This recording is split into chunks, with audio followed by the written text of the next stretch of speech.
What's the most heartbreaking conversation you've ever heard?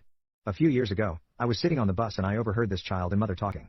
They were discussing something to do with the kid's piano lesson. She looked about 7 or so. She was speaking clearly and normally, but as I was directly across from them on a fairly packed bus, I could tell something was weird, just from the way she was postured. She was looking directly at the ground and gripping the seat very strongly. I found this strangely bracing, like she was going to cry or something, so I started paying attention to their talk. It went like this, with her mom going, "Are you excited to see Steven and practice piano today?" Kid, "No." "Yeah." "Mom, ha ha, no and yeah? What does that mean, don't you like Steven?" And then I hear clear as a bell, "Steven won't stop touching me." I've never watched someone go white before.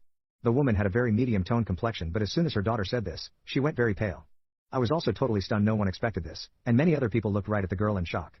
The two things that were saddest to me was that the girl looked up from the floor and right at me first as I was in front of her, and she looked so ashamed.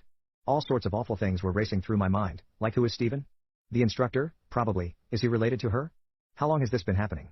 Could she mean that he just poked or teased her or something else innocent, and we're all misunderstanding?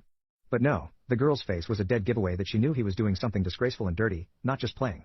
The mother yanked on the string to halt the bus and it lurched back a bit, nearly missing the stop, scooping her daughter up and whispering stuff like, "Don't worry, we're going to get help right now. When did this start? You can tell mommy this is important," and scrambling to get up and leave. The kid looked like she broke something, like she was being a tattletale. I wanted to shout at her, "You did the right thing. Don't ever feel bad to get help." Or something to shake those thoughts out of her. It felt so terrible to see her looking guilty for calling out whoever was pervertedly touching her in a place that should be safe, a school, a music lesson. How horrible is that? And the mother, I wanted to say I'm so sorry that her trust was betrayed and this gross asshole is molesting her child or worse. I wanted to offer her help and get a team to go lynch this monster or at least report him or jail him, anything. But like everyone else around me, we just froze. No one said anything.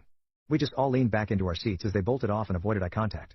To this day I regret not standing up and trying to help, just showing the effort that I care and this is a big deal, but I guess I didn't want to interfere in something so private, or maybe it'd only feel worse to her if some stranger tried to assist it. I don't know. I still feel conflicted about how I reacted, how everyone stood still, but I also didn't want to barge into her life without her asking me to. It made me scared and sad for children everywhere. It really woke me up that this can happen to any parent at any time. Someone respected and responsible can ruin your child's life while you leave the room under the pretense of an activity or Sunday school or band practice. I can't imagine how the mother and child are dealing with this today. Watching it unfold in front of me felt wrong, sad and shocking all at the same time. I feel bad that I witnessed something so personal, but at the least, the girl said something and now she's not on her way by bus to her predator anymore.